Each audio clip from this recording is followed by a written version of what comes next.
నేనైతే డీమార్ట్‌కి వెళ్ళానండి. బిస్కెట్స్ కోసం వెళ్ళాము. మొన్న ఎవరో కామెంట్ చేశారు. మ్యారీ లైట్ పెట్టకండి, మ్యారీ గోల్డ్ పెట్టండి అని. దానికోసమని ఇంకా డీమార్ట్‌లో ఉంటాయి కదా అని ఇక్కడ బయట షాప్స్‌లో మ్యారీ లైటే ఉంటున్నాయి. అందుకని ఇంక డీమార్ట్‌కెళ్ళి తీసుకున్నా.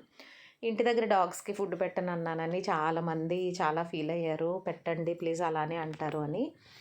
ఇండివిడ్యువల్ హౌస్ అయితే అద్దిల్లయినా పర్వాలేదండి. ఏదో ఒకటి మనం ఫేస్ చేయొచ్చు. అపార్ట్‌మెంట్ అనేటప్పటికి మా అపార్ట్‌మెంట్‌లో 22 ఫ్లాట్‌లుంటాయి. మీరెవ్వరూ వర్రీ అవ్వకండి.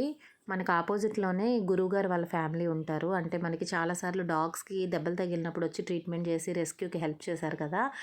వాళ్ళ ఫ్యామిలీ ఆవిడైతే ఫుల్లుగా ఫుడ్ పెడతారు వీటికి. నైట్ వెళ్ళానండి. వాళ్ళు లేరు, ఊరెళ్ళారట. ఫోన్‌లో జరిగిందంతా నేను ఆవిడకి చెప్పాను. ఆవిడ ఎలాగో నేను చెప్పినా చెప్పకపోయినా పెడతారు. ఇక మీదట నేను పెట్టేది గూడా ఉండదు గాబట్టి కంప్లీట్‌గా మీరే చూసుకోండి అని చెప్పాను. ఆవిడ మీరేం వర్రీ అవ్వకండి నేను పెడతాను అని అన్నారండి.